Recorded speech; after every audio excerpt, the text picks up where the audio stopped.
Ever since I started this podcast, people have been asking me for advice. Usually it's what team to bet on this week. Truth is, I don't know who's going to win, but if you think you know, you got to check out my bookie. Remember, who you're betting on is just as important as who you're betting with. That's why I always tell people to bet with my bookie. Trust me, guys, they are your best bet this season. They've been in the business for years, have great reviews online, mobile site, super easy to use. Plus, in-game live betting, over-unders, fantasy points scored. You can bet on that too. And the most rewarding player perks in the business. And, hey, if you deposit after 7 p.m. Eastern time, they'll give you an additional $25 free play on deposits over $100. Plus, this is really big. Join now, and MyBookie will match your deposit dollar for dollar. Bam. Bam, bam, bam, bam. Only if you use promo code PURPLE25, PURPLE 25. Visit MyBookie online today. That's MyBookie. And don't forget to use the promo code PURPLE25 when creating your account and claim up to $1,000 in free play. Plus, again, deposit that for 7 p.m. Eastern time, extra $25. Promo code PURPLE25. You play, you win, you get paid.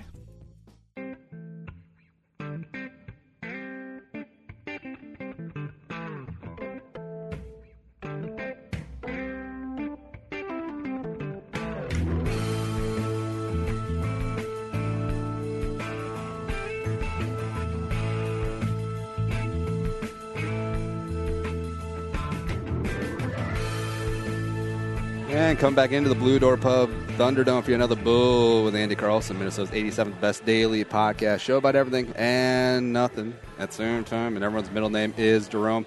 Sitting shotgun with me today is Uncle Nick, except he doesn't have a headset. So everyone rejoice. Yay. Hooray for Uncle Nick. Sitting in is Veronica Rodriguez. Follow her on Twitter at Mexi V Rod. MPR. Exciting stuff. Formerly it's super exciting. KFAN, iHeart, Clear Channel. What are they called nowadays? I think it's iHeart. Yeah. It's definitely iHeart. I don't know why I'm playing with it. It's iHeart, but I didn't like it. Local radio known entity.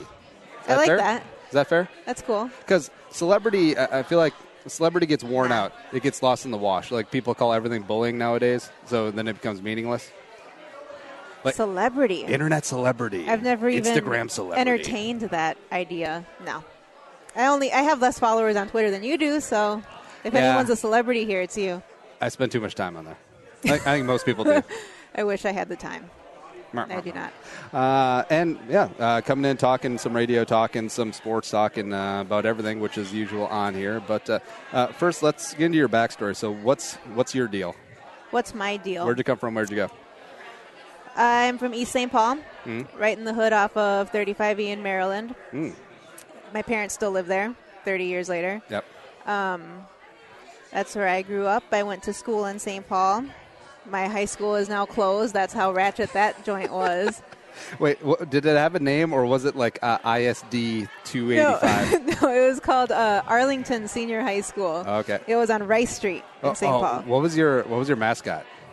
The Phoenix. The Arlington Phoenix. Like the Phoenix we rise. Except they did not rise. They fell. They fell to a middle school. And then because that building was built, I believe, in 1999, the first graduating class was 2000. It's now Washington Middle School, if you've heard of it. Oh, so it's not like completely shut down. They just relegated No, they got rid of the high school. I was going to say, that would be ultimate ratchet. Like that would be so like public education where they build a brand new school and then they just shut it down, turn to condos. It was a huge building. It was a beautiful school, but an entire wing of that high school was dedicated to the daycare for the children of the high schoolers.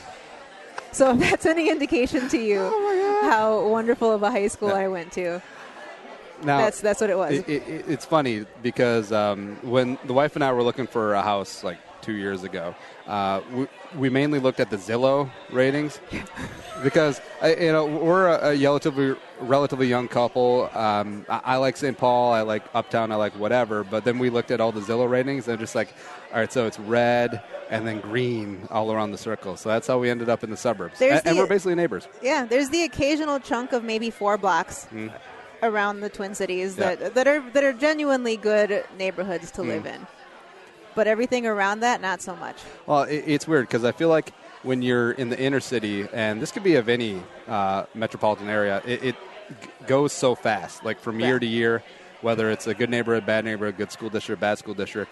And, with kids and you're buying a house, that's a pretty big commitment. You can't just pick up and move all willy-nilly. And it's like, I have no idea what this neighborhood's going to be like in 5 years. Yep. Whereas Lakeville, I don't see Lakeville going bad. You know what I'm saying? No, I don't either. And, we just got the new Hy-Vee down there. Everything is really close by to that area. That's why I bought in that area. Well, for a couple of reasons. I was looking in Bloomington, Richfield area. Yep.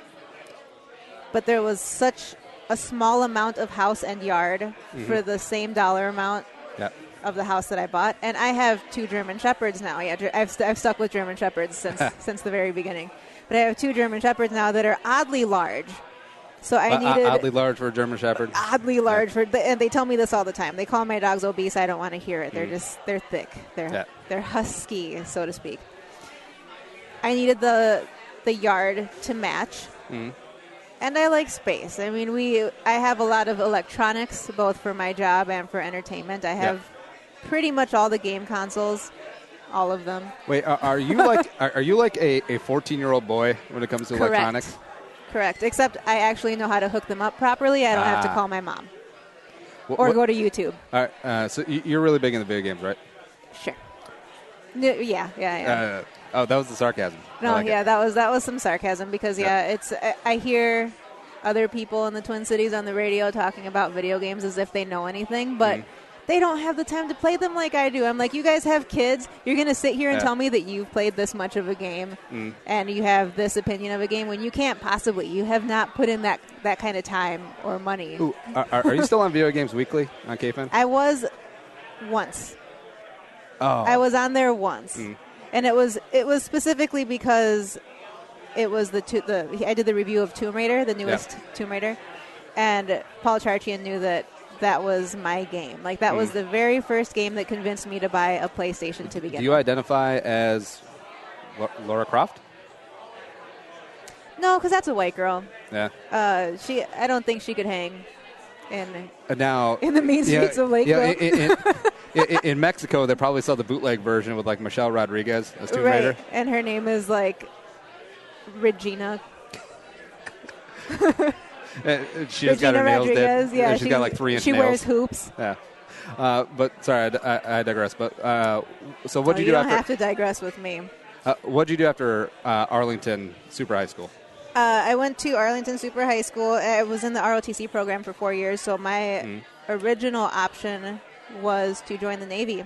Oh. Because that was the branch that was offered there for ROTC. But the plan was to go to the Naval Academy, study behavioral sciences. I had it in my mind that I was going to be Clarice Starling someday. But then I realized I have no interest in being in the military. Yeah, Silence of the Lambs is on at 7 in the morning on cable. I think it's on 24 hours a day, depending on what channels you have available to you. It's on a Tuesday? Yeah, no thanks. Yeah. Oh, I'll always watch it. Yeah. All right, now, so you were going to be like Commander Rodriguez. Yeah, I would have been an officer because I completed the 4 years of the Navy, but all said and done, I had no interest in being in the military. Now, just the service, the structure, being in a boat, what? Having someone else call the shots in my life besides myself. That's fair.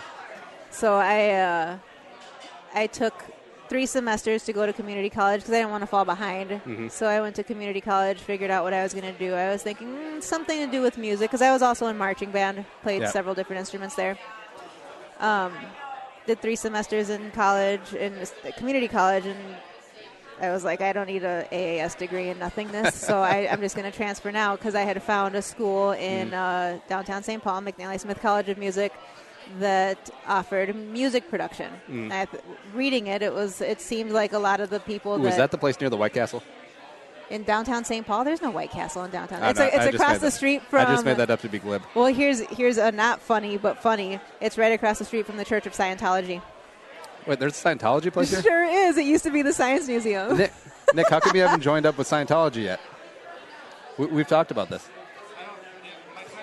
He didn't know there was one here. He didn't know that there was one in downtown St. Paul he could hit up. It's right across the street from the Church of Scientology. Oh, that's so funny that it used to be the Science Building. It used to be the Science Museum. Both of those buildings at one point were the old Science Museum of Minnesota. And Music Tech was the old school that bought the original building. And then McNally Smith ended up in a bidding war with the Church of Scientology to buy the other building, and there was no chance that a private music college was going to beat the Church of Scientology. Well, that's the thing about Scientology is that they own like billions of dollars of real estate and people across the United States. It's so insane. It's hard to compete with money and land. That's their stat. They call themselves the largest growing church. Yeah, when you can buy a ton of land, you're growing tons and tons. But anyway, so I went to that school thinking I'd do the associate's degree in production. Great. Took a whole bunch of classes, got stuff transferred. At the end of my 2-year degree, they started to offer the bachelor's degree. So I'm like, all right, I'll stick around for the bachelor's degree in production. A lot of the curriculum there overlapped with their audio engineering degree as well as their live sound degree. And since I had transfer credits, I also worked there. I also stuck around for summer semesters. I took full loads throughout. I figured out on my own, if I'm taking full-time credits every semester of my life for 4 years here, I can get 3 degrees. Hey. So that's what I did. 3 more and you got Kevin Bacon. 6 degrees. See, you're not confusing me. I'm not that young. Well, no, see, here's the best part is that if this was radio, it would be like, oh, well, that was great. Thanks for Veronica Rodriguez coming in. But no, this is a podcast, so we can just bullshit for another 50 minutes. It's great. And you can say bullshit. Yeah. And not get in trouble for it. Now, so we'll fast forward this a little bit. How did you get to KFAN or iHeart? Here's what happened. Yeah. I graduated from college in 2010. Mm-hmm. I was constantly looking at Craigslist, any kind of job posting thing, because I was working Masseu's $50, no questions asked. No questions answered either. Always looking for something to do. I was working the bar, church, live sound circuit, the kind of thing that would give you like $50 a night, $75 a night. If you were really lucky, $100 a night. And I was doing that while I was in school. Yep. But had I not done that, I wouldn't have ended up with the experience that I do now. So I don't regret it at all. But I spent a year doing that, and then on Craigslist, up pops this job for a recording engineer. It didn't say anything about the Vikings. It didn't say anything about all the perks of the job. It just said, we need a radio engineer, an audio engineer for this, and this. And I thought, well, radio, I did an internship in school for radio for like 3 months. I don't know if I'm qualified. I almost didn't apply for it because I'm not qualified. So it just as easily could have been like a Prairie Home Companion as the Vikings games. Correct. Wow. The exact same thing. Yeah. But so I was like, well, whatever. The worst they can do is tell me no. This was the year that the dome collapsed because I remember I remember it so clearly, submitting my resume, and the next day I woke up to leave to work and I saw the video of the dome collapsing. I'm like, oh my God! That's God saying no. It's God saying, don't spend 5 years of your life doing this. No, it was great. I applied. I got a call. Well, not a call, an email, and. Went in for the interview, and my boss there had told me that he had somebody else picked out on paper, but he saw my resume and was like, I want to find out about these 3 degrees in 4 years. Wow. And he said, but I called you in for the interview, and then I met you, and I was like, yeah, you're more social than the average Unabomber type engineer guy. I stole that from Brian Oak, by the way. I do feel that sound engineers are like mad geniuses to a degree where it's like, just leave me alone. I got this figured out. I'm like obsessed with this. Yeah. Maybe it ties in well with the video games. They're mad geniuses who know that they're mad geniuses, and that's why they have that demeanor. Yeah. But at the same time, I'm super social. I don't want to say like on the spectrum, but it's in the vicinity. You know what I mean? If that was the case, maybe I'd be able to count cards, but I can't. No. Going to Vegas next week, I really wish that I could count cards. Oh, look at you. Yeah. Oh, going to Vegas with a power trip. Yes. Oh, so that's what you're talking about. Yeah. And you didn't know what I was talking about. I'm going to have to tell them that. I'm kind of a space cadet when it comes to things. And sometimes. Honestly, I don't blame people who aren't up at 5:30 to listen to the radio. Oh, I'm up at 5:30. I don't know what I do. Don't you have a kid? Yeah. That's probably the buzzkill, no? No, she's pretty awesome, though. She sleeps until 7. Oh, for real? Yeah. Dang, how old is she? She is 20.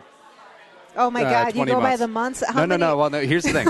I absolutely hate it when people say their kid's age in months, but I think you have to do it until 2 because there's a big difference between 1 and 2, you know? One and a half, 2. But, I could just say 1.5. Thank you, I'm going to do that. But it's annoying as hell when someone says, little Jaden is 39 months. Your kid is 3. I don't math. What is that in years? 3 years, 3 months? I wasn't asking seriously. No. That would be see, my response to the kind of parent who's like, my kid's 40-some months old. Yeah. Why? And here's the thing. We've completely removed gluten and peanuts and peaches from his diet. Is he allergic to those things? No, but you can't be too careful. I made treats for my neighbors for Christmas, and as soon as I delivered them, I was like, what if their kids have peanut allergies? What, like, is this the kind of thing that I'm supposed to ask as the one person on the block without little kids? See, peanut allergies, all right, we're going to go down this rabbit hole. I feel like are a first world invention because they are. I think it was something on 60 Minutes where a reporter was covering this humanitarian story where they're able to feed starving African children with this crude, like peanut-based protein paste, right? And so the 60 Minutes reporter goes over there, is like, what about peanut allergies? And then this doctor looked at her like she was the stupidest person ever. He's like, peanut allergies? They're starving. They don't have peanut allergies. He probably gave her the same look that my dad would give her. Like, what? What? Allergic to what? Yeah. Food? No, we eat what we need to eat, what there is available to eat. Well, Anyways, I know you didn't want to go off on that No, tangent. it's good. One last thing. So Daniel Tiger is one of the daughter's favorite shows, right?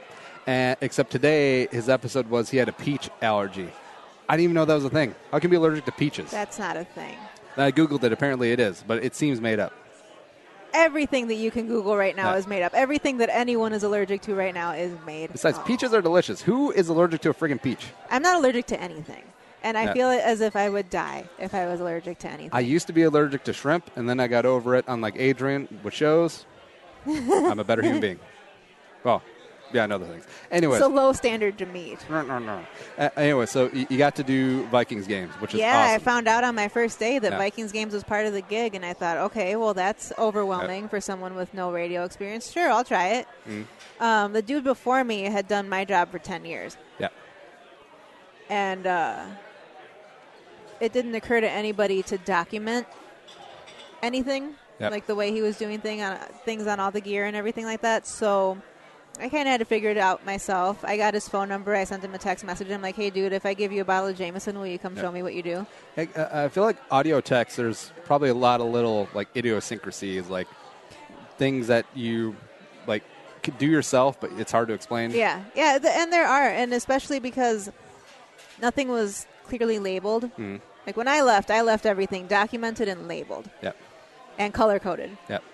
But, I mean, he showed up, took about 45 minutes, and in our little tool shop area, set it up and was like, here's how everything works. Here's who you need to contact to get frequencies. Here's who you need to contact to get your stuff shipped. Here's the Vikings equipment guy's number. You're going to want to get with him about getting your stuff on the plane. Okay. So I'm sitting there writing all this stuff down. One time, the following week, I was in Tennessee for my first Vikings game. Oh, wow. All right, so that was a preseason game, right? It was a preseason, yep. Okay. So I started in the summertime, May of 2011. So I got through the summer and got to start preseason in August. Oh, you got to see the Donovan McNabb dynasty. I did. I flew on the plane right next to him, and he was the one. I will remember this till the day I die. He said, because I was nervous. I had never been on a plane before either. And he said, don't be nervous. Stars don't fall out of the sky. He totally stole that from La Bamba. Have you seen that movie? Richie Valens? Yeah. That one? He totally stole that from La Bamba. That's where I heard that, because apparently Buddy Holly said that to Richie Valens, and then they died. Oh. Well, we didn't, but... Yeah, well, but yeah, so Donovan yeah. McNabb was there for a little bit. He had a giant beard. So yeah, that was the main excitement of the gig. Wait, so he's going to steal a line from a Mexican icon and relay it to this at me, little man. Mexican lady? Yeah. Look at me, man. Are you seriously going to steal a line from a movie that I've clearly seen? Except also, he didn't know that game's going to end in a tie, so whatever. This is true. Also, he gets like 8 DUIs. I don't know. I want to throw the guy under the bus. Well, you certainly can. It's not like you can't do that with most of these guys. He lives around here. Like, he lives in Wazetta or something like that. Oh, does he? Yeah. Wow, I had no idea. Yeah, it's weird. Maybe because nobody cares. It's very possible. I think that's the explanation for why. I think, like, occasionally he'll just show up at, like, the Lifetime Fitness up there or, like, at McDonald's and just, like, oh, hey. Lifetime. Oh, hey, Don McNabb. Give me your favorite travel story. Oh, man. I've got a bunch of those. Like, were you on the plane ride back from Seattle? I think it was preseason, like, last year, 2 years ago, where they almost died, like turbulence. There were a couple of them that had. You want turbulence stories? That's what you want? No, just give me your best. Well, there was the one story. last year where they slid off the runway because of. Oh yeah. But that wasn't me. No, that was planned because the Appleton freaking airport. Yeah. But yeah, when there was, I was on the plane for that. Well, I couldn't go to road games any other way. We always flew with the team. Yeah. Two of them stand out. That one when we were coming back from Seattle, and one when we were coming back from Atlanta. I get the two confused because they were equally terrifying for me, especially for somebody who had never been on a plane until 2011. There was crazy turbulence the whole way, and then we passed the airport to turn around to come in and fly into the wind. Which feels so much faster than you're actually going. So we flew over downtown Minneapolis, which we hadn't done before. Somehow we were always coming from a different direction. So we're flying over the city, and I can see based on how fast the buildings are flying past us that we're going super freaking fast. And I'm terrified. Greg Coleman's sitting there praying, the rosary in his hand and stuff. And Paul Allen's got his head down. No, see, Greg Coleman praying wouldn't deter me. It'd be like, oh, yeah, I guess it is 11 o'clock. And I was told, pay attention to the flight attendants. And when the flight attendants sat down and started buckling themselves in, I'm like, oh, my God, what's happening right now? Why? I love that the flight attendants have the little seat where, like, the little flap down. Tiny seat. And it looks like they're buckled into a baby Bjorn like against the bulkhead. That's exactly what it looks like. But so when I saw that, I immediately got terrified.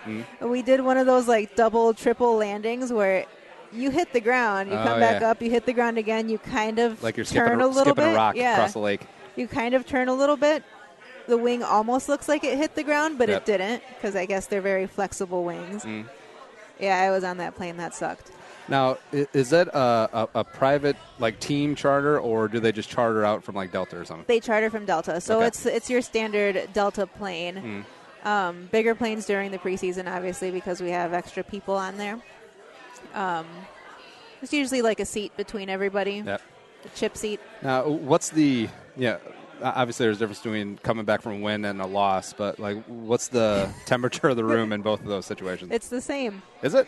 Yeah, I mean, I can think of one time that there was a little bit of concern, and that was when Percy Harvin got on the plane with really bad cramps. So there was Gatorade flying everywhere. He couldn't sit on the seats properly. He needed one of those little cushions. But no, I hate to say it, but they don't give a shit. They do not. That's my thing. Like, fans get so pissed off when if you lose a last-second game to your rival, then at midfield, they're still the guys are getting together, smiling, they're giving each other daps, they're switching jerseys and stuff. Like, guys understand it's just a game. It's a game. Like, you can't let that get into your head. That's the difference between playing a sport and having your average job. You get in trouble at your average job, there's a likelihood that you're going to get, like, written up or you could end up getting fired. It's not the same. It's not the same in sports.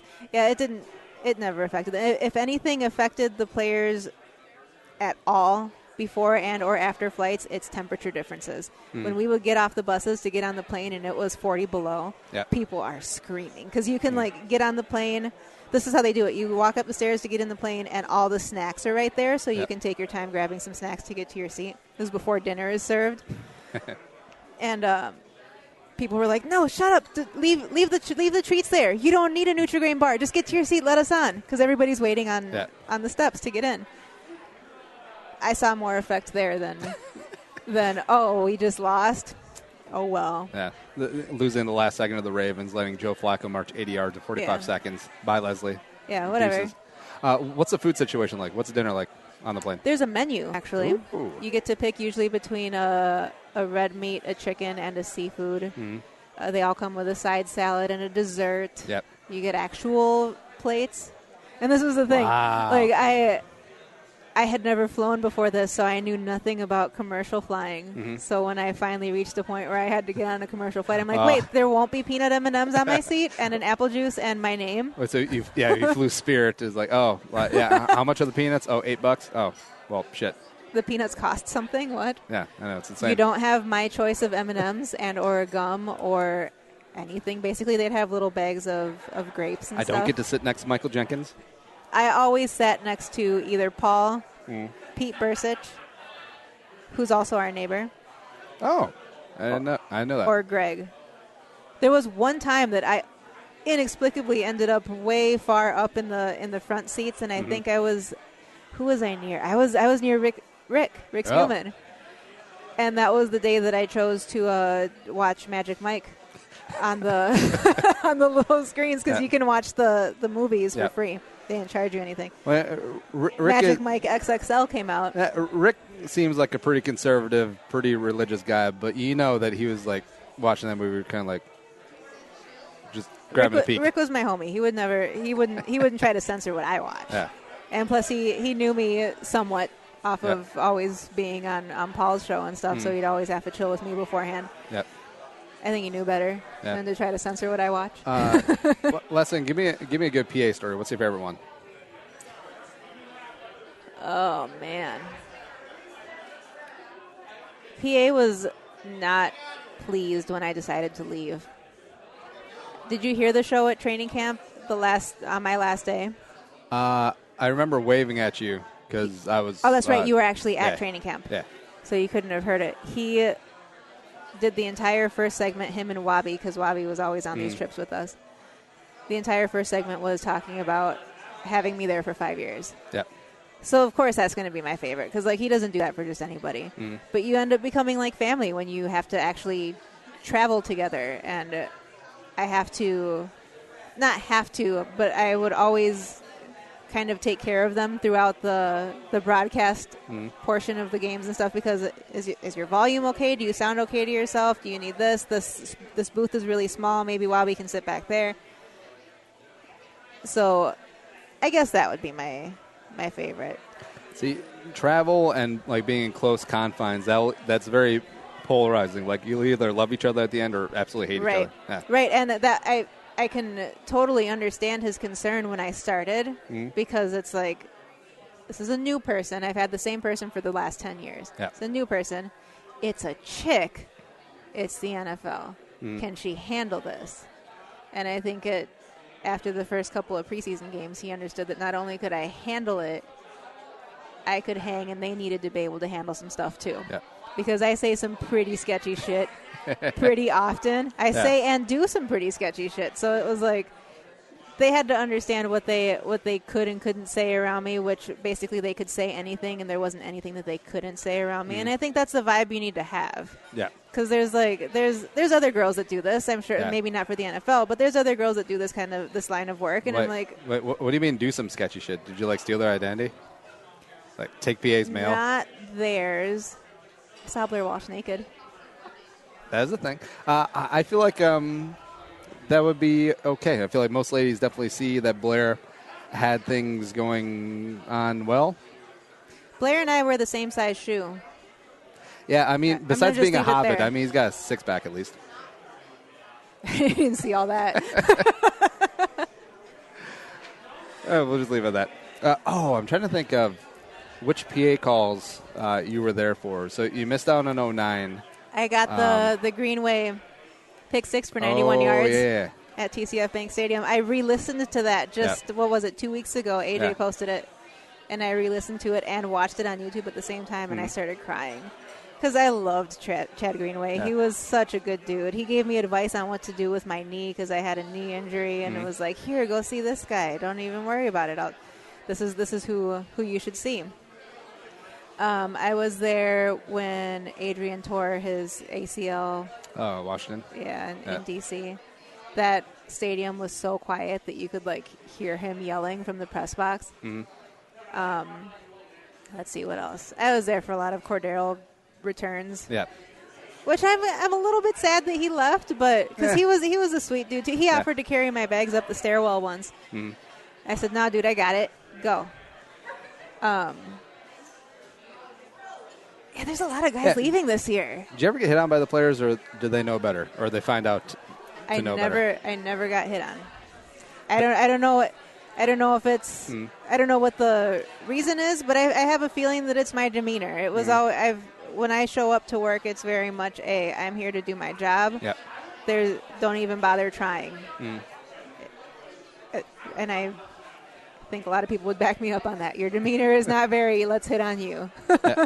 Well, no, you seem very sweet. You got a great smile, but also I could see, like, if you're in work mode, definitely putting on the Batman RBF. And I don't have a starstruck face, I guess. Like, I didn't care who you were. Yep. If I have to put a microphone on you, I'm probably going to reach up your shirt and put a microphone on you. Yep. And it never got that way with them. It's like they knew that I'm there to work and nothing else. The two that I got the closest to actually chat with and get to know a little bit were Chad Greenway and Brian Robinson. Yep. Brian Robinson and I did have a lingerie talk once, but it was because he swore up and down that women who have more than 100 pair of underwear are strippers. And I'm like, listen, dude, Victoria's Secret sends out those little coupons like every month for a free pair of panties. Are you going to just say no? I have more than 100. But I mean, both can be true. Like the Venn diagram can overlap, right? Yeah, the circles probably intersect at some point, but not in my case. So I wanted to at least throw that out there to him. Well, in Minnesota, he probably doesn't use coupons often. Least of all Victoria's Secret coupons. He probably uses it on bait. I mean, this is true. I don't even think he needs coupons for bait. I get 3 pounds of grubs for $1.99. That's amazing. I'm in. Now, see, Minnesota women, like the only lingerie you can have is you have to have a teddy. I feel like that should be a thing. Is that like the little silky lace dress things? Yeah. Like the old school, I think, like 1930s on like bedroom wear, like pajamas. It just fits in with the teddy motif. You can't have any Sams. You can't wear a Sam. This is true. Yeah. Don't those usually have like some kind of lace or something stupid itchy on them? I mean, I suppose the whole point of lingerie is that it's not for comfort. And it's not going to be on for long. I mean, it can be made out of wool. Like, that was appealing. Steel wool. Or if like in a war and like there's rationing on silk. Come on, baby. Steel wool lingerie. It won't be on you long. We'll use it to scrub out the sink later. Yeah. No, that was the most intimate type of conversation I ever had with a player. They never got like that with me. That's both surprising and also really awesome that they were very respectful of like boundaries and stuff, because they knew. And like I said, I saw Blair Walsh naked. That was 100% an accident. Yeah. Well, it wasn't in the parking lot. No, it was in the locker room. Smart ass. It was in the locker room in Green Bay because the only way out to the buses is through the locker room. And the equipment manager would always tell them if I was at the door, Veronica's coming, everybody cover up. He was in the shower at the time, so he didn't hear the announcement. Oh, so you're like the lady beat reporter. Well, yeah, and because every once in a while, if there was a problem with Greg Coleman's stuff down there, I'd have to go down there to fix it. Like there was nobody else. I can't send someone else down there to do it. So I could be down there. I was always respectful and kept my eyes somewhere near what I needed it to be at. You know, when we played basketball, like the coach would get us these glasses that had like it was like the lens was folded down, so like you couldn't look down. It was a very weird looking thing. To see the ball? It was like normal. It was so that you wouldn't look at the ball when you're dribbling. I feel like they should have got you that for the locker room, or like you couldn't look down. No, I would not have worn those. Which is fair. Yeah. If there was anything that was like, oh, here, in order for you to do your job, you have to wear these. Excuse me, asshole. You're not going to tell me how to do my job. Yeah. I don't give a shit if they're naked behind me. If I have something going wrong in my broadcast, that's my priority. Yeah. Maybe you're used to other chicks who would maybe start looking instead of doing their job, but that's not me. What's the biggest on-air script that you've had? Well, I don't spend a lot of time on air, but I have an almost on-air screw-up because I had a pretty stellar record.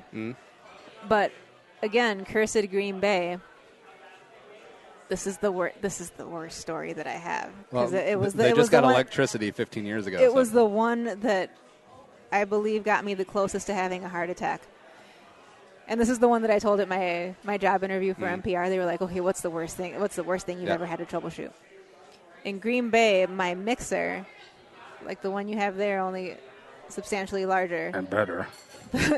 Not quite. Same brand. Oh. The power supply broke, the inner power supply. So I plugged in the IEC cable, plugged it into power. Yep. Nothing. Dead. Oh. I kind of need that because I have like 20 channels of audio coming in between the microphones, the wireless microphones, the communication back and forth, the feed from TV with all the parabolic sounds, the referee mic, the crowd mics and stuff like that. So I got tons of channels of stuff. I can't just suffice with the 8-channel mixer or something like that. Dead. So it's 7 a.m. Sunday morning game day. Can't just go to Guitar Center. I'm in freaking Green Bay, Wisconsin. I can't call the guys at KFAN to bring me one because it's 4 hours away. So I start texting people that I've gotten to know over the years, the Green Bay Packers audio engineer, the TV guys that I know are there because I think it was an NBC game. And someone finally said, okay, well, we have a rack-mounted mixer that you can plug into, but it's kind of useless unless you have an iPad. Guess what, bitch? I have an iPad. Yeah. So I said, okay, what kind is it? It's a Behringer X32. Okay, so it's on the other side of the stadium. We'll bring it to you. All the while, PA is kind of losing it. He's like, all right, are we going to have a broadcast or are we not going to have? There is never an option to not have the football broadcast. Like, that's the moneymaker for iHeart. Yeah, that's how people mute their TVs and then listen to the PA. Oh, kind of, depending on who your cable provider is. Yeah. But, so it's coming to me from the other side of the stadium. I'm Googling the manual. I'm like, okay, here's the app. I download the app. By the time it got there, I had already built my little show, and it wasn't working at the time. I'm like, oh, my God, I have everything built here. I'm like, I can't hear anything. Nobody can hear themselves. And finally, I hit one button that was like a solo clear button. I think something was soloed by accident because it's touchscreen iPad. I hit the solo clear button, and boom, everybody could hear themselves. And PA's like, hallelujah. Oh, my God. I can hear myself. Yup, that's it. That's it. Now, just in my limited experience with this smaller mixer, I feel like sound mixing is a lot like, like computer coding, where if like one little thing is messed up, like the entire thing doesn't work. This is true. I'm actually kind of flattered that you compare that to computer coding because I've tried computer coding. I don't have that. It's tough. Ooh, or like like the old school Christmas lights where like one bulb was out, like the entire thing wouldn't work. You never knew which bulb it was. But for some reason, that bulb wasn't working, and this side of the string of lights wasn't working. Yeah. I'm so happy that they've moved on from that. But that was my biggest almost on-air screw-up. I've had a couple of connections drop, but a lot of it has never been my fault. But we lost an affiliate in Fargo. True. Yeah. Had that broadcast not happened, it would have 100% been not my fault because because it was a power supply. I can't control that. But at the same time, it would have 100% been on my shoulders because I couldn't figure out something else. Do you ever travel with backup gear? Like, how redundant was the gear? It wasn't. I was going to say that would require buying backup gear, and that wasn't exactly in the budget. Oh, so you didn't have like an extra headset in case one went out? An extra headset, yeah. The little stuff like that costs $150, but not like a mixer that costs $1,000 or something like that. I feel like you should just have like an army of like quarter-inch cables and whatnot just lying around. Cables, there were cables aplenty. Yeah. But the actual pieces of gear, I'd always ask for some, and none would appear. Imagine that. So the move to MPR, what spurred that? The move to MPR happened because I went to an alumni thing years ago, and one of their main audio engineers that runs Studio M, they always post videos, and they've put out a couple records there. I met him there, and we had drinks together, and he told me what he does. I told him what I do, but he hit me up on Facebook and was like, here's this job posting. I think you'd love this. And at the time, I was thinking, I don't think I can apply for it. I signed a non-compete But it kind of seems like they exercise that when they want to. Because I've seen it exercise and I've seen it not exercise. So I was like, all right, let me just apply and see what happens. And same thing happened. I had a Skype interview with my current supervisor, and then I had a regular interview with my supervisor, and he was like, "Yeah, we want to hire you. I don't know how else to say it. We want to hire you." And we're gonna leave that as a cliffhanger there because we just had some deliciousness show up. What'd you get? I got the classic Juicy Lucy. Classic, just like NPR. Bam. And I got the Breakfast Lucy as always. Blue Door Pub, come on down all through Lent every Friday. Oh, my God. Fish fry every single Friday. $12 all you can eat cod and $14 pitchers of Indeed. B-side Pilsner. Get both and you get entered in a drawing. You can win some cool stuff like a, Patagonia vest. It's pretty awesome. Or 2 nights at Chase on the Lake in Walker, Minnesota. Picturesque. I still don't know where that is, but it sounds really awesome. So you should do that. Fish fry is at Longfellow and University on Como, or visit all 3 Twin Cities locations. Why not? TheBDP.com. All right, we're back with more with Veronica Rodriguez.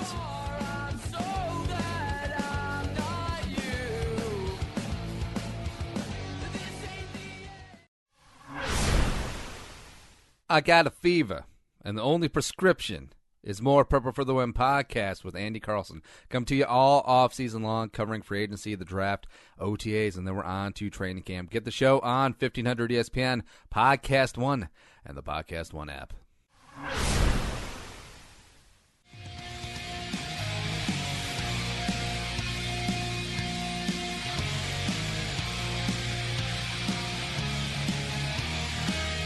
And coming back into the Blue Door Pub studios. And, hey, if you want to get your ass down here to all 3 locations, get down here to Lyft, bullshow.co/Lyft, LYFT. Download the app, $15 off your first couple of rides. I did it, getting down to the Target Center on Friday since there's a zoo down there for the stupid Warriors game. But, hey, you should too, bullshow.co/Lyft, LYFT, in case you can't spell. Veronica Rodriguez, MPR, sitting in. Hey. Hey. I noticed you drink wine with a straw. Well, I was trying to drink it out of the glass, but this microphone kind of gets in the way, so I had to do the side swipe. My shoddy little microphone. I actually... Shoddy little microphone? No, we just bought some of these to send down to South by Southwest. See, now, I was a little nervous because, I'm a audio novice, and you're... All right, so this is like basketball terms. I would be Donovan McNabb playing basketball, which he did at Syracuse before he got fat. And then you would be like... You'd be like LeBron-ish as far as audio, yeah. LeBron James. Yeah, so I was actually kind of nervous, busting out my stupid little gear and then trying to set things up. And then I was looking over. I was waiting for you to look like. I noticed you didn't put anything tabletop. You put it on the chair so that I couldn't see it the whole time. That's why I do. Because then I would reach over and mess with it. That's one of my things. But no, you did good. I mean, especially for something like this, you don't need anything super gigantic, and it's expandable. Like I told you, that mixer that you have can also operate as a control surface for Pro Tools if you ever want to drop $1,000 on a audio recording software. I don't know what Pro Tools is, but I'll think about it. I just said it's an audio recording software. Oh, well, guess I should have listened. It's the industry standard. I mean. Oh, okay. Just so you know. I got you. How's your burger? Burger was bomb. I was afraid to bite into it at first because I've burnt my face on stuff before. Yeah. Curling irons. Flat irons also. Hair straighteners, is that what they call them? I don't know. I feel like if I was a girl, I would just go YOLO with it. Wherever my hair dries, I just go. I have this hat. The hat equals I did nothing with my hair today. Yeah. I feel like it's too much maintenance. The food was pretty good, and thank goodness you guys told me about the Cajun fries because I would have just ordered regular fries, and I'm more of the Cajun ilk. Oh. I like stuff that has the spice. The well-known Mexican Cajun connection. I feel like that should be a restaurant. There's so many fusion restaurants like Chino Latino. Cajun connection? Give me the Cajun Mexican. Cajun Mexican? Yeah. Cajun is so broad as it is between Southern and Creole. Like a pozole jambalaya. Pozole jambalaya would be good. It's pozole. 3 syllables. Oh, sorry. So not mole? Not mole. Not mole? Mole soup. Now, oh, my God. That would totally be taken the wrong way, and you'd be in trouble with PETA immediately. I'm kind of over it. All right, so nothing. I don't want to say infuriates, but it annoys me more than when people who are not of a culture really try hard to use the proper pronunciation. Yeah, that's so precious. Just be the ugly American. Don't say Chipotle or say Barcelona or whatever it is, wherever you are. I hear Chipotle all the time. Yeah. It's like, I understand that you're American, but you can read that the L does not come before the T. Yeah, and even if you try to pronounce it correctly, you'll butcher it anyways. So just completely go ugly American on the bit. Quesadilla? Y'all got any quesadillas around here? What's up, Chief? Have you had the quesadilla that they have at Hy-Vee? The chicken quesadilla? No, it's right next to the sushi joint. Oh, yeah. Trust me, I know the sushi joint. Yeah. I figured if I told you where the sushi joint was, you'd know what I'm talking about. It's actually really good. Yeah. Their quesadilla is really good. And they asked if I wanted pico in it. I said, no gracias. Oh. Ooh. Which means no thank you, if you didn't. Well, I was going to try and work out my stupid pig Spanish that I learned from high school. So, Sweet. All right. Chinga tu madre porque ella es muy fácil y fea. Muy what and fea? Fácil? Easy. Okay. Yeah. All right. I didn't understand your pronunciation. Oh. That's what you learned in high school? Did you go to my high school? No, because I don't have really shank wounds. No one stuck me with a sharpened toothbrush. You say that to the wrong guy in my high school, and you would immediately have shank wounds. All right. Mi cerveza es muy grande porque yo bebo mucho. Aw. I should work on this. I feel like Spanish is very important. Did somebody tell you that means your mother's very beautiful or something? Because what it actually means is my beer is really big because I drink too much. Yeah, no, that's what I was trying to say. Okay. Yeah. Because I know of a lot of people, including myself, that I will tell people, this is what this means. Go say it to someone. And just sit there and spectate and maybe Facebook Live when they get their ass beat because they said something stupid to the wrong person. It's so much fun to know another language because you can get so many people into so much shit and just be there to take credit for it. Well, see, here's my thing. I feel like I should work on my Spanish because if I ever go to prison in Minnesota, the Asian population probably isn't too big. And no, the bad hombres are all up in there. Yeah, and I understand that in prison it's definitely clear-cut along racial lines. So since I'll be on an island out there with, well, pardon the pun, with no Asians out there, so I'll have to try and work in with the Mexicans because maybe I can that would be your best bet. Try to say that you're Filipino because that's basically Hispanic. Hey, there you go. That's pretty much Hispanic because Manny Pacquiao is basically Hispanic. Well, I'll take on a Filipino name like Ferdinand. Or Manny. Or just say that your name is Manny Pacquiao. People will believe you because they'll be like, "Oh, well, he was retiring when I came in when I went into the joint, so he must have just gotten fat." And Manny, what happened to your face? Oh, I got punched too much. Floyd Mayweather, man. Floyd Mayweather touched it. So boxing, and then we'll get into more radio stuff. But I want to get into some sports, cram that in here. So boxing, sports big boxing. That you don't know that much because I watch combat sports. You watch more football. I'm trying to get into combat sports. I gave you some names that you had never heard before. It's more interesting than hockey. Boxing is 100% more interesting than hockey. And it's also a lot quicker than hockey. You don't have to invest as much of your life into watching boxing as you do into hockey. I'm not really up to date with the modern boxers except for the highlights like Manny and Mayweather and the Klitschko brothers, right? Except I'm so happy you said that. Yeah. So I am very interested in the old school fighters like Duran and Sugar Ray Leonard and Frazier Ali, George Foreman. Yeah. George Foreman was a nasty ass dude back in the day. And have you made burgers on his grill?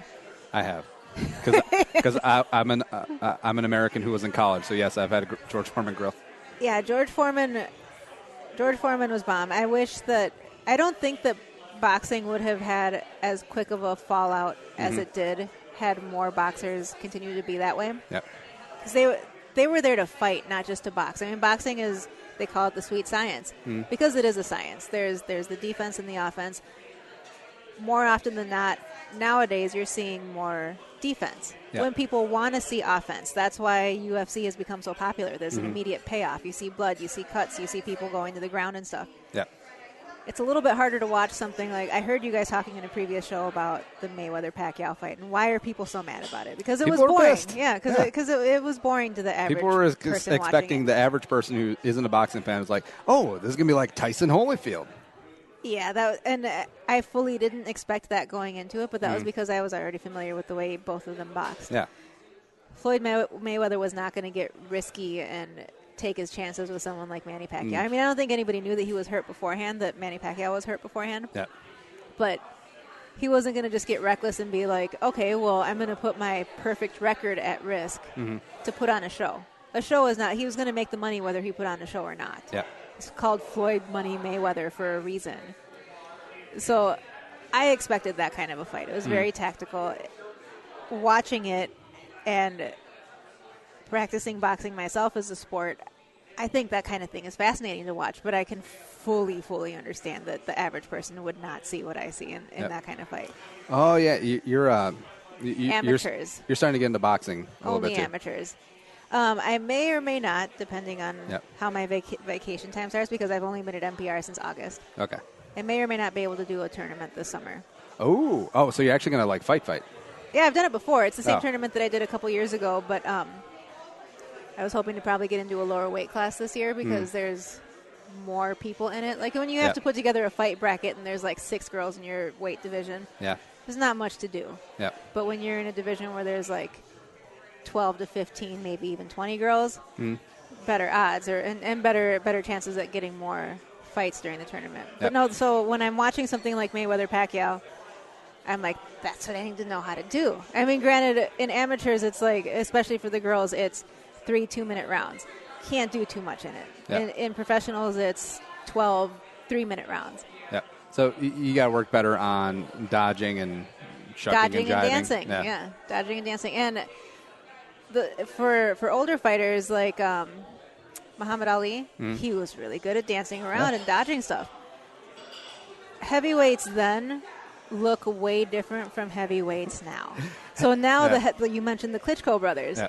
Those guys are the only heavyweights aside from like Tyson Fury, who took the belt from Vladimir Klitschko. Those are the only guys that actually look like ripped up still and make that weight, as opposed to the guys that have their beer gut and make that weight and gas out by like the 4th round. Yeah, people forgetting like Ali's day, heavyweight boxers all look like Butterbean.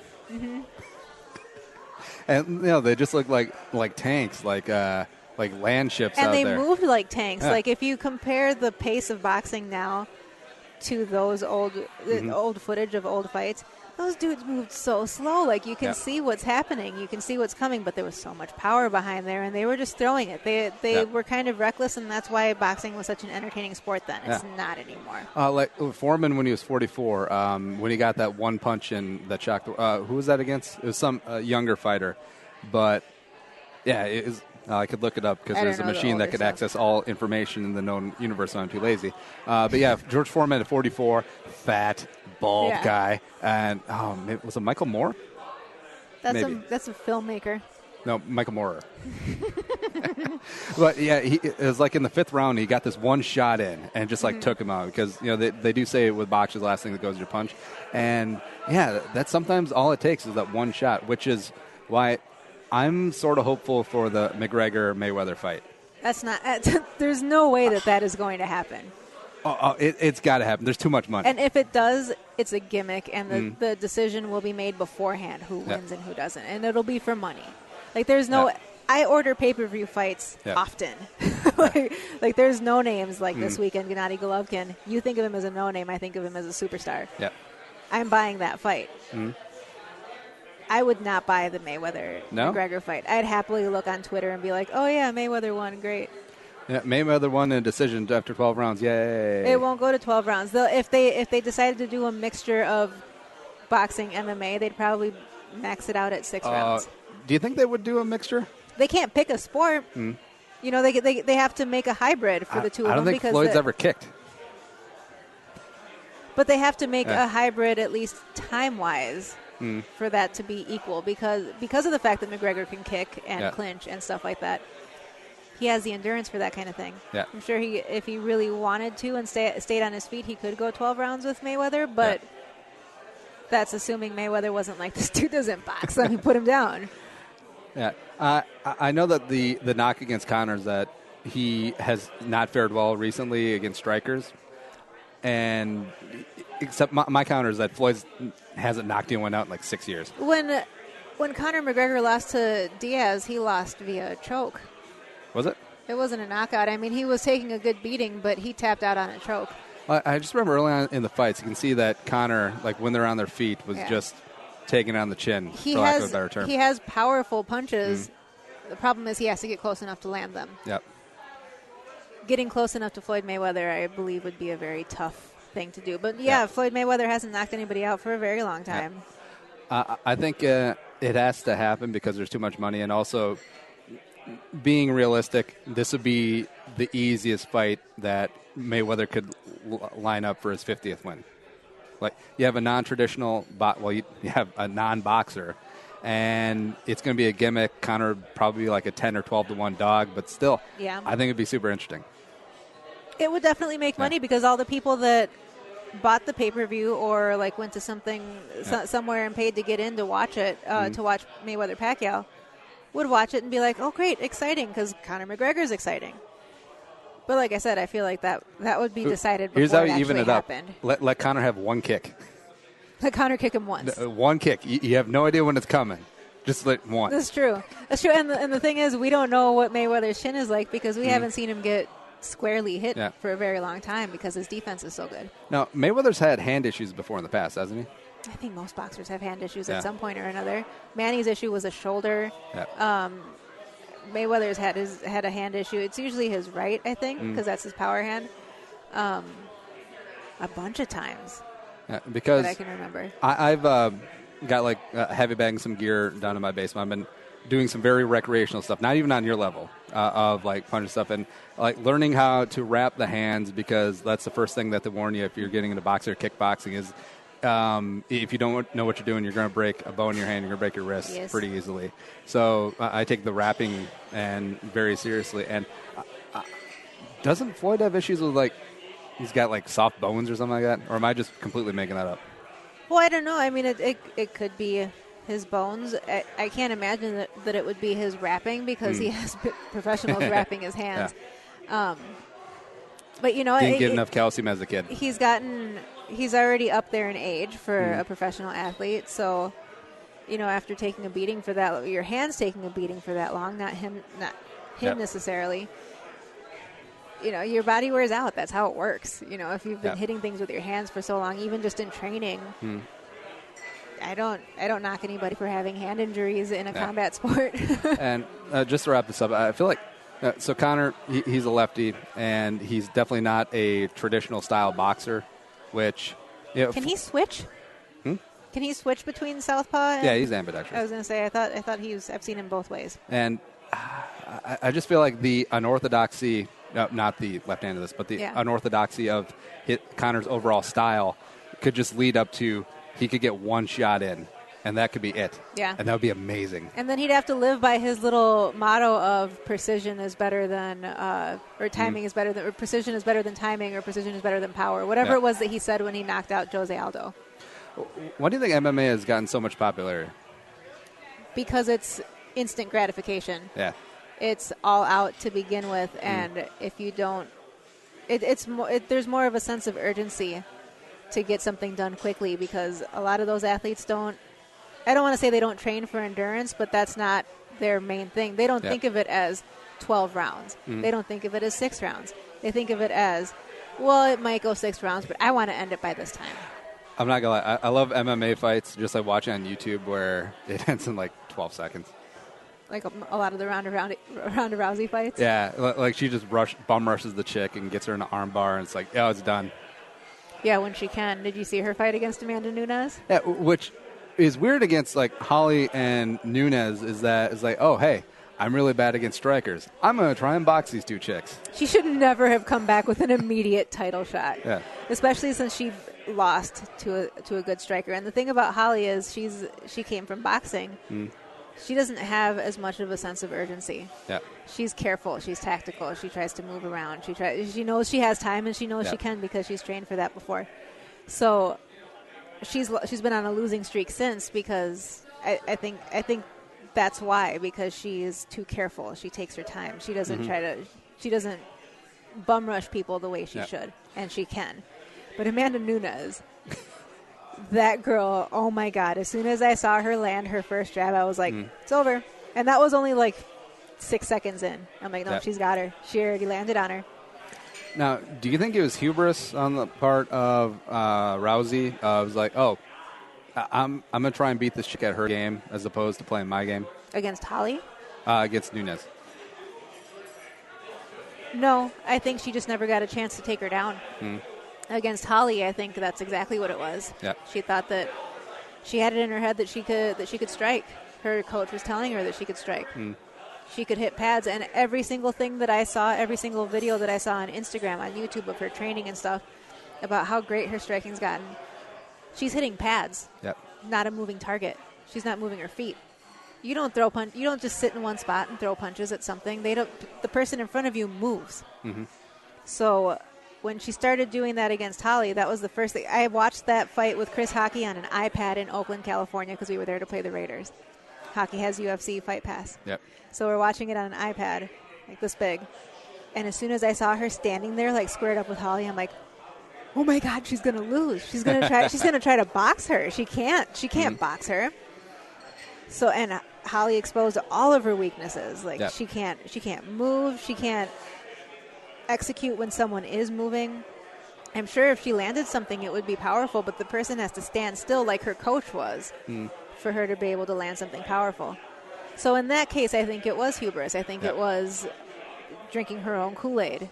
She knew that her hype was way up there, and she needed to deliver on it. And she wanted to say, "I'm getting so much better. I'm well rounded and all this stuff."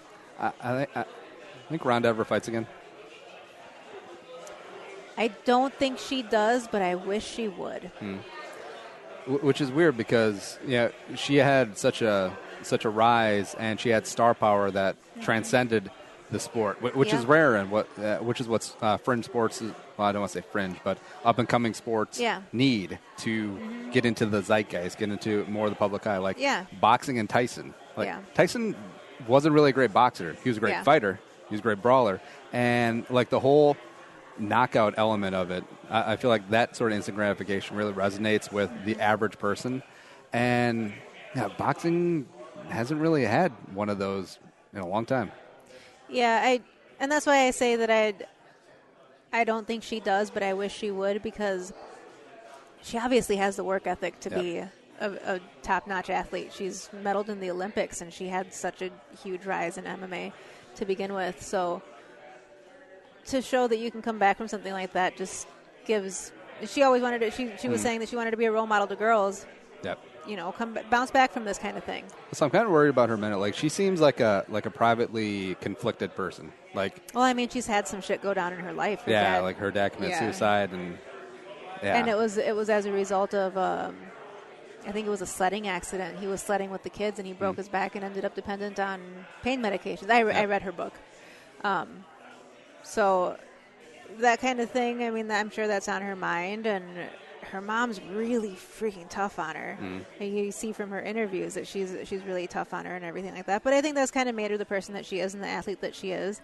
And, it's okay to come out of stuff like that and have people be hard on you and deliver. There's nothing wrong with that. I know there's this mentality of the best thing to do with somebody is baby them and tell them that they're worth it. Tell them that they're good at this. Tell them that they're like the new coach for the Gopher football team. Oh, PJ Fleck. Oh my God! When I've heard his speeches, I'm like, this dude is young. He must be young. And this was before I knew that he was young. He's of the mind that motivation and telling people that they can is all it takes. That's not all it takes. You have to be told when you can and can't do something. You have to be given expectations, and you have to be told, listen. But he eats difficult discussions for breakfast, or whatever it was. Yeah. Or what's his thing? Row the boat? Row the boat? Nobody's rowing any fucking boat. This is a land of 10,000 lakes. What are you talking about? You're playing football. And if you choose to be an athlete in college or professionally, you can't be babied. You can't be motivationally spoken to. Like that's just not going to work for you. You have to be told either you're a man or you're not. Either you man up and take it or you don't. Either you do the work or you don't. And there's payoff to when you do the work.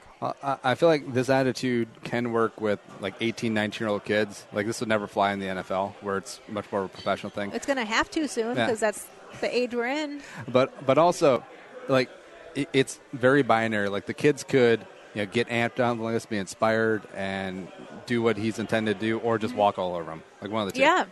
Yeah, for sure. Like if that was my coach, I'd be like, what am I paying you for, dude? Yeah. You're here to tell me, no, I can't do it when I know that I can, so I can prove you wrong. Yeah. When they're 1-7 and then going in to play Ohio State at the shoe, we're about family here. Forget about me. I love you. We're going to get beat by 50, except I love all of you guys out here. There's no chance I keep a straight face through that coach's speech. There's no way. I'm actually going to work one of the Gopher football games April 15th. Yeah. And, I've just... Can't wait to see this guy. I am intrigued, and also I like him because you can tell that's genuine. Like, he believes that what he's saying to them is going to motivate them. Like benefit of hindsight, but also at the time, like Tim Brewster, that was bullshit. Yeah. Like you could tell from a mile away that was bullshit. Yeah, and of course there's a such thing as being too hard on people. But you can't just be that easy on them and expect them to be able to deliver a good product. Also, his wife is so hot. Is she? I haven't seen her. Is she on Twitter? She is super hot. Yeah, look her up, Heather Fleck. They got is she Samantha Ponder hot? Hotter, but I have a thing for brunettes. She's pregnant again, by the way, Samantha Ponder. Is she? I follow her on Instagram. Oh, lucky you. Yeah. Are you blocked by her on Twitter, like the rest of Minnesota? No, like I've not ever been blocked by anybody on Twitter that I know of. I mean, I haven't really looked for anybody that might have blocked me. I've been blocked by like a couple random people that I've never followed, interacted. Oh, like Tim Kawakami, who's like a writer for the San Jose Mercury News. Who? Yeah, exactly. Apparently I'm blocked by him. I never interacted with the dude. Oh, no big deal. If you're blocked by him, nobody knows who he is. Yeah, there you go. I'd be remiss if we didn't talk a little Vikings. So you're sad about Cordarrelle leaving? I am. Kind of. Personally, though, not because of the team thing. He was starting to rise up this year. Yeah. He was starting to row the boat this year, dude. Yeah. But, when you start to try to do too many things in a contract year, maybe you're trying to show off, or maybe you're trying to get money that maybe you should have been trying to get the whole time. Well, stood out to me is like he was essentially benched all of 2015. Yeah. They didn't pick up his fifth-year option. They drafted Treadwell. So it was kind of like, you're kind of out, dude. And Treadwell is like another who? Yeah. Because he got drafted and then played a handful of times. Well, tops. I still think that they were all in on Doxson, and then Washington maneuvered around them. Right. And then they just sort of panicked and took whoever was left. Yeah. Which they should have took Sterling Shepard, but that's hindsight too. Yeah, Cordarrelle was a good guy. I mean, seeing him on trips and on charters and seeing him play, he's like a genuinely happy dude. Yeah, and he definitely is. He always put a lot of effort into his looks whenever because you have to dress up for the plane because there's media around and stuff. He always put tons of effort into his look. He anytime he was on the radio and I was trying to put equipment on him and stuff, it was thank you, ma'am. I mean, I'm not that much older than him, but I appreciate when somebody refers to me as ma'am as opposed to thanks, dude, or something like that. He offered to carry my bags up the steps once when I decided to take the stairs to my hotel room. He was a good guy and definitely always happy. So when I found out that he was leaving, I was like, oh, well, that was abrupt, but whatever. I'm not there anymore, so I can only care so much. Someone who's also probably leaving, Adrian. Thoughts? Adrian can go. I mean, not because I have anything against him personally. A lot of the things that he's done off the field, sure, they're horrible, but who am I to judge, really? I mean, I've done sketchy shit. I've done stupid stuff. Everybody makes mistakes. You should have some awareness when you're in the public eye to begin with. You've gone through like 17 rabbits in the year. Truth. And all because my dogs have eaten them. So I'm an irresponsible pet parent, but no, it's Don't like want to say Michael Vick, but maybe Marcus Vick. Marcus Jerome Vick. Marcus Jerome Jerome Vick. is the middle name, right? Yeah, I mean, in the time that I was with the Vikings, and it was only for 5 seasons, there was his record-breaking season in 2012. But since then, it was always, 1.5, maybe 2 yards, 3 yards per carry. Well, it's the offensive line. Yeah. Veronica. Yeah, no, you know who I was sad to see go was Matt Khalil. He was one of my favorites. I was there when he got drafted. He reminds me so much of my brother. Like, they have the same face. If my brother could grow that kind of beard, he would look like him. And I was there when the whole ripping the hat off the fan thing happened. Yeah, that fan was a douchebag, though. He absolutely was, and I can explain something here. I was leaving TCF Bank Stadium when that was happening. He genuinely was on his phone. Mm-hmm. He was walking out. And from what I can tell, I don't know him that well, but from what I can tell, he has a huge soft spot for kids. Yep. This person was popping off at the mouth, saying all kinds of stupid shit to him, and as soon as he started going in for the really bad swear words, Matt looked over and saw that there was a kid next to him. Mm-hmm. And you can see that in the videos. Like, there's a little kid next to him, and that was when all of a sudden they got his attention. He went over and ripped his hat off. Yeah. And I 100% believe in my heart that Matt did that because he's acting a fool in front of a kid. Have some respect. That's like the least he could have done. Yeah, I mean, you're gigantic. Yeah. I maybe came up to his ribs if I'm standing next to him. He's a big dude. If he really wanted to beat dude's ass, he could. He is a really sweet dude. Like, every interaction I've ever had with him, like in the media, it's always been very cordial. He's very soft-spoken, and also he does like a lot of like sort of under the radar stuff. Like, the media obviously has ripped him for years because of his play, rightfully so. But every year at Pyology in Mankato, he's like, "Hey, if you got media passes, come on in. We'll give you a free pizza," which is awesome. And I feel like he's. Like Eddie Lacy talk has been today, is like maybe Eddie Lacy doesn't love football. I feel like Matt Khalil doesn't love the game, except he was born 6'6", 310. I said that since he got drafted. I'm like, this Big dude brother doesn't loves really football. This dude doesn't really give a shit about football, but he's made for it, so why not do it for a little bit? I feel like that's a businessman. Yeah. Matt Khalil is a businessman, and I think that's what he is at heart. And for as long as he can play football. Yep. I'm happy to see that he's going to play with his brother. Maybe his brother will get something out of him that other people couldn't quite pull out. But you know, if he can go open businesses in Oakland now, make some Pyologies there, I'll go. You know, the Khalil brothers are taking up about $23 million from the Panthers this year, which don't feel bad about that. Yeah. Not bad. Like, all right. Yeah. I think they're set. I think most guys do see this as a business proposition, and with salaries going up, I think that's the reason why players are starting to retire earlier now. It's not like the media keeps saying, "Oh, it's CTE." All these worries about CTE is like, no, these guys have, if they've been smart, have enough money where they can change their family tree for generations. It's a legitimate concern, the concussion thing. I've had a concussion before. It's very, very unnerving. Yeah, I didn't get it boxing. Yeah. I got it snowboarding because I was stupid. I had a fall, but it was during finals week when I was in college, and that's a good time to do it. Yeah, I had this thing where like I could look at words on the page, I could read them out loud, but nothing was registering. Yeah, and it's so concerning that you don't know if that's going to come back. So of course that's a legitimate concern. Well, it's like, no, it's more of a lesson of like, what snowboarding is for white people, stupid. Yeah, what the hell was I thinking?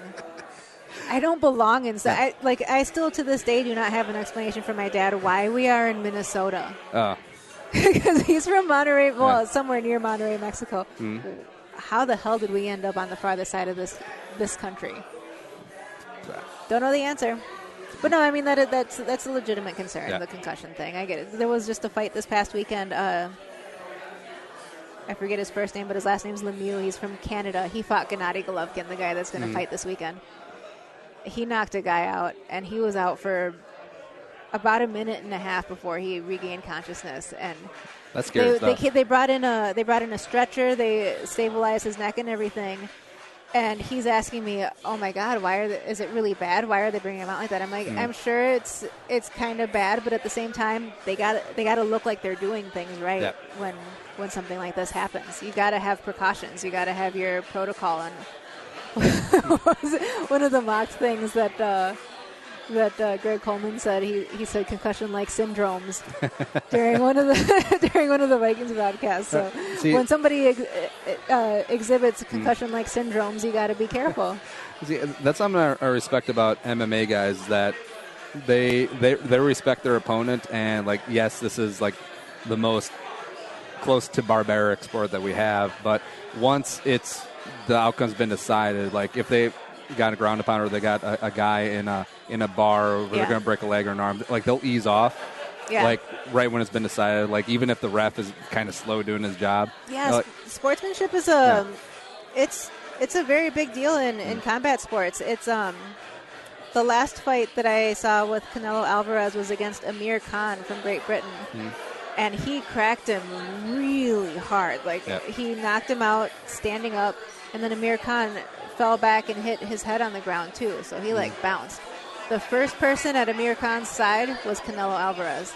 Before any of the corner came out or anything, he walked right over there, knelt down, and, just sat there next to him until people made him leave. He's like, dude, I felt what I just hit him with. Is he okay? It's so weird. The bouncing of the head, whether it be on canvas or on concrete or whatever, that's always like when people get injured the most. That's so scary. It's like whether you're in a combat sport in the octagon or if you're just like slip on the ice on the sidewalk, like hitting the back of your head. Like, there's so much shit that can go wrong. And off it of doesn't matter if you're wearing a helmet. Your brain is still hitting your skull, and that's what causes the problems. I mean, it's the same thing with the NFL. Like, you'll see a guy go across the middle, get decked helmet to helmet by James Harrison, and he'll pop right back up. He'll be fine. But then you see a quarterback who gets, like, ragdolled and, like, head bounces off the turf. Like, he's done. I've done that skateboarding. I hit the back of my head on the basement floor. I can't look to either side for a good 2 weeks because I have whiplash. What I assume is whiplash. I'm no doctor. They didn't teach me that in music school. Well, V-Rod, we've gone about an hour and 20 minutes, but works for me. We haven't gotten to a lot of topics, mainly because it's a ruse to get you on the show again. But what's coming up? Hey, see, I'm very slick. I'm very sly. What's coming up from you, MPR? What should people be excited for? Well, right now there's the Current is at South by Southwest. They have a couple of live things going on. They're going to be interviewing some of the bands. What does South by Southwest have to do with music? There's bands there and such. There's bands that play there, and specifically the types of bands that get play on the Current. I do a lot of NPR news stuff, so luckily for me, that's starting to be on the downhill slope because the election is over. But with Donald Trump as our president, who knows? That business could pick up there. Otherwise, aside from that, I pick up freelance gigs here and there, and like I said, I might be training for a boxing tournament this summer, and I'm never going to stop following sports. How'd you do the last tournament? I meant to ask that. I made it to the semis and got a TKO. Against the girl that won. That's not bad. Yeah, no, I mean, and I don't feel bad about it. I'm on the older end of boxing tournament girls. They're usually in the late teens, early 20s, and I'm 30. So it's a fun sport. I wasn't allowed to play sports in high school, so it's a sport/hobby that I can do as an adult. Why the hell not? Any thoughts of getting into like Muay Thai or Jiu-Jitsu? No, because but you get to wear a gi. I think I was telling you while we were eating our delicious burgers that I had a knee injury that Chad Greenway gave me some advice about, and I can't imagine ever trying to kick somebody with the kind of knee what'd that you I have?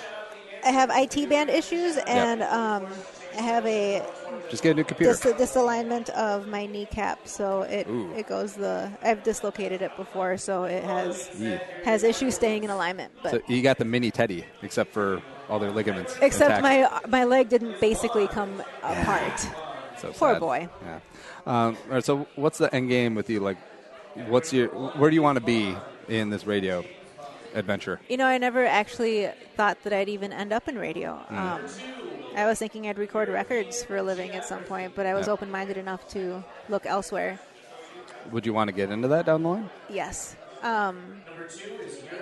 I'd like to stay in radio for as long as I can. I like it a lot, but I will for sure always have a business mind It runs in my family, and I'd like to have a business where I can buy my own gear, I can buy my own mics, I can do all that, and I can record records because realistically, creativity and music is what I like.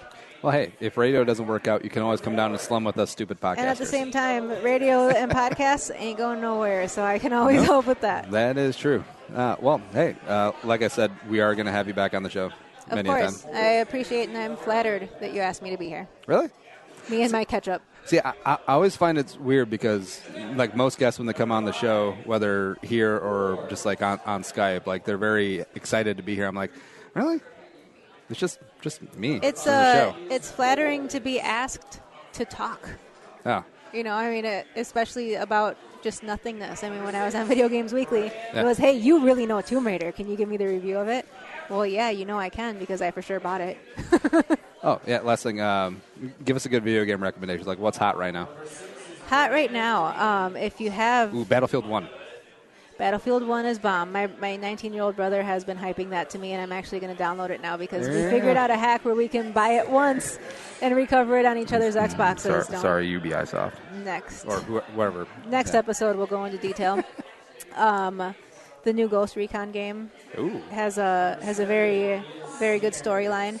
I feel like it's loosely based on Pablo Escobar. So if you've watched the Netflix documentary, or not documentary, but show Narcos, such a good show. You'll like this game.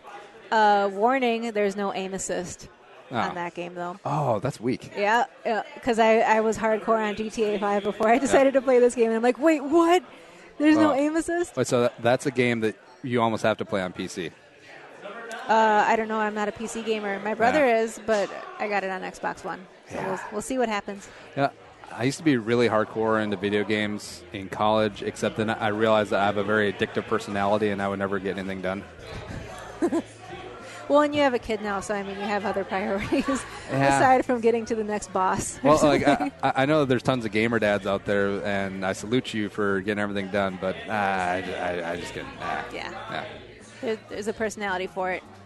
She's Veronica Rodriguez. Follow her on Twitter and Instagram at MexiVrod MPR. Hey, thanks for coming in. Thank you. I appreciate it. If you enjoy the show, tell a friend, spread the word, add to the Jerome Army. Thanks, producer Allie Sorensen, for making me not sound so stupid today. But for Veronica Rodriguez, I'm Andy Carlson and Young. Bye-bye. I'll talk to you tomorrow.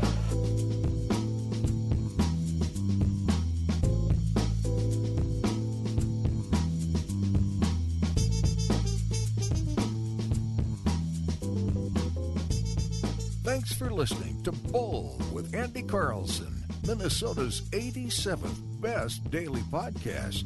Download the show on iTunes. Everyone's middle name is Jerome.